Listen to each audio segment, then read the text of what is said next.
Welcome, everybody. I am Zaili Zamora. And I'm Bridget Keller, and we want to welcome you to this info session on the Music Performance Anxiety course that we created and facilitate together.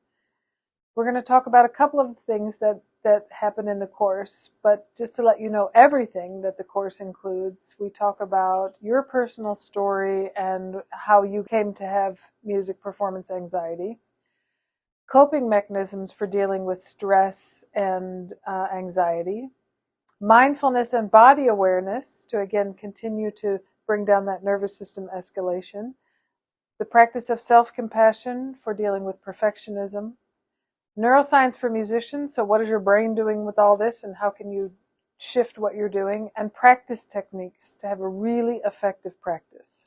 And we chose these diverse topics to create a comprehensive and dynamic process, which includes the mind, the body, and also spirit.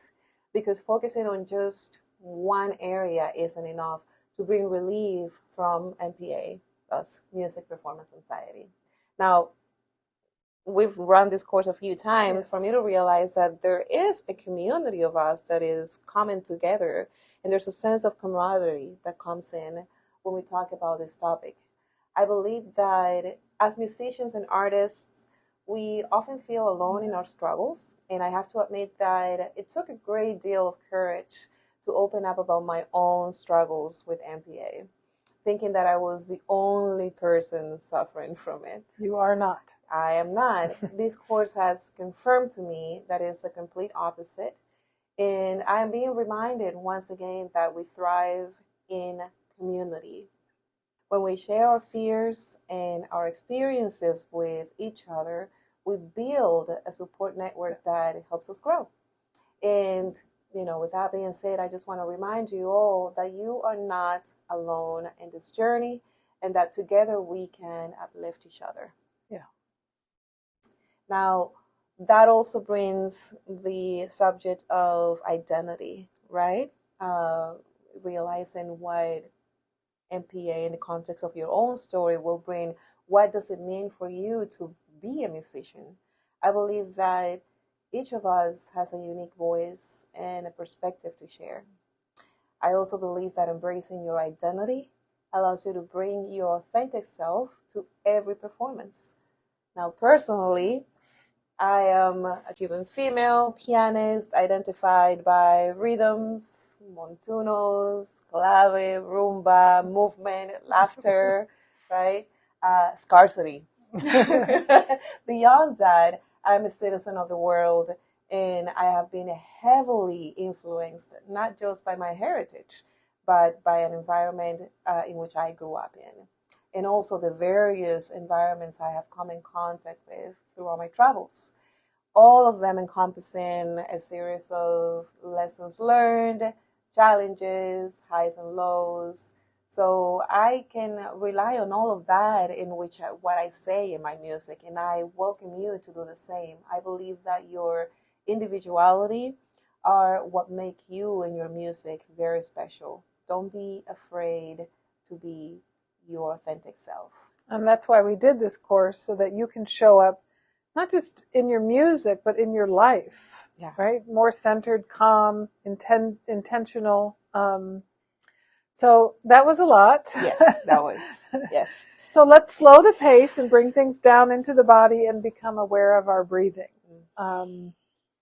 We're including this visual so that you have a sense of the mechanics of breathing and what your diaphragm muscle looks like as you breathe.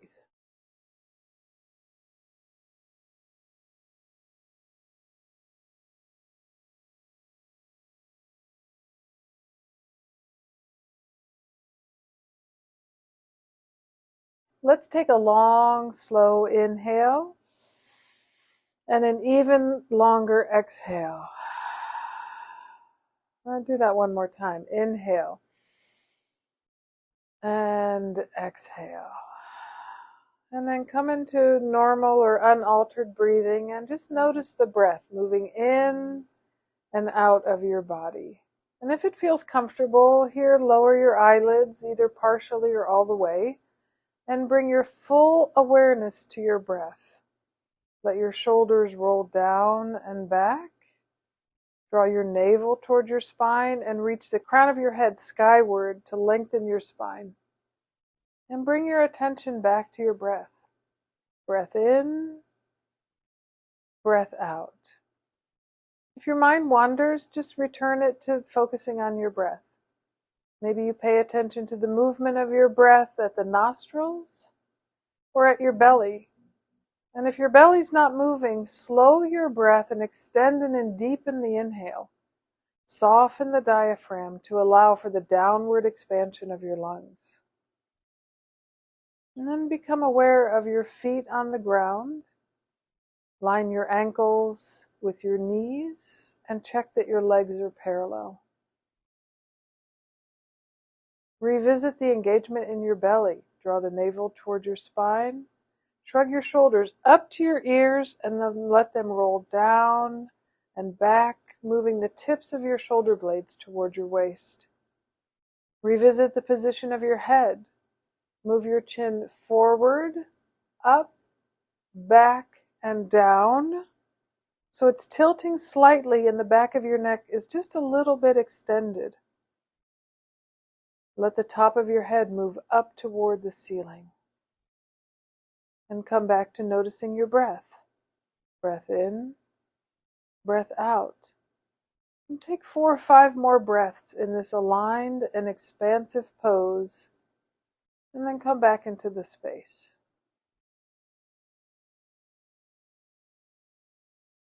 We just practiced mindfulness meditation for a few minutes. That's all mindfulness is. Paying attention on purpose in the present moment. You always have the option to pause and take a deep breath. That's always available to you. It might seem simple, but proper breathing techniques are essential for calming your nerves. When you breathe deeply, you're not just filling your lungs, you're grounding yourself, and you're sending a signal to your nervous system that you're in charge. You're deciding what you're doing versus your nervous system being hijacked by the stress and the anxiety. That makes me think of every musical phrase which is the equivalent of a sentence. And we do take a deep breath every time we speak, right? I believe that breathing also plays an important role in connecting your body to the music.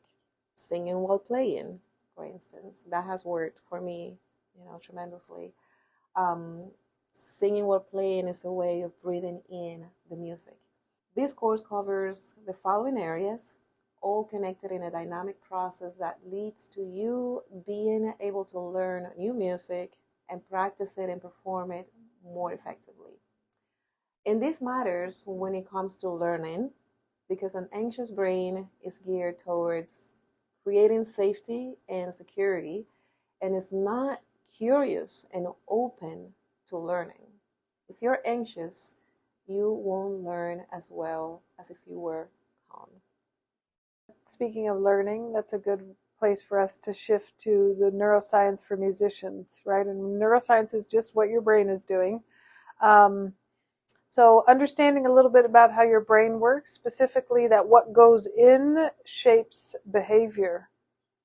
And brain science shows us that our brains are adaptable, changeable, meaning that habits and skills, whether they're musical or psychological, can be reshaped through experience. Neuroplasticity, right? Neuroplasticity, right. So practice makes progress.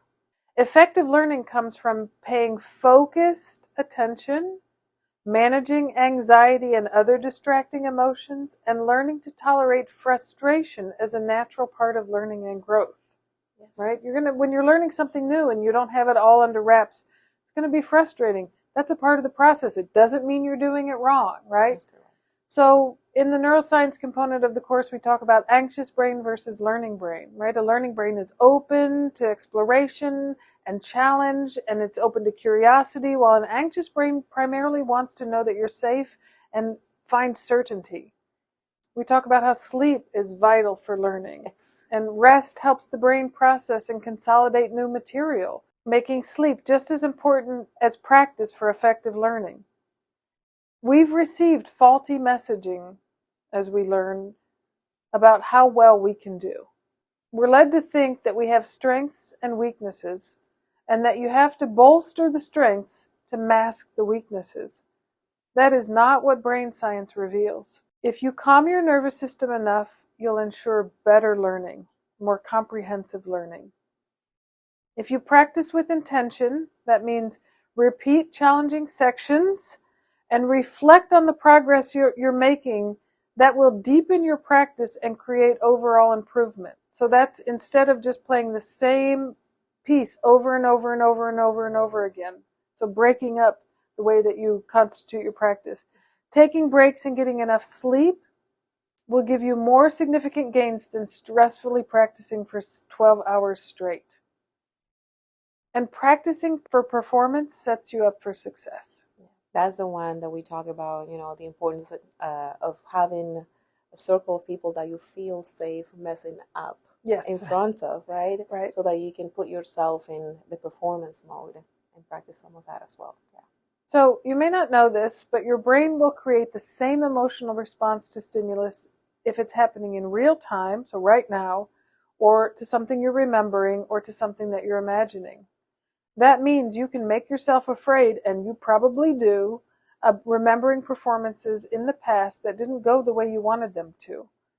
But in that moment when you're feeling afraid, you're forgetting that that performance is in the past. It's over. It's not still happening. In the same way, you might feel dread about an upcoming performance that, again, is not happening right now. So staying present is always the answer to managing stress and anxiety. What's happening right now? Because now is not then, and now is also not in the future. So be present, not perfect. Not perfect. There you go. A reflective, in the moment practice routine is an important strategy to manage performance stress. So join us. There is definitely that one segment on practice techniques where you can receive a detailed guide to full mind, body, spirit practice.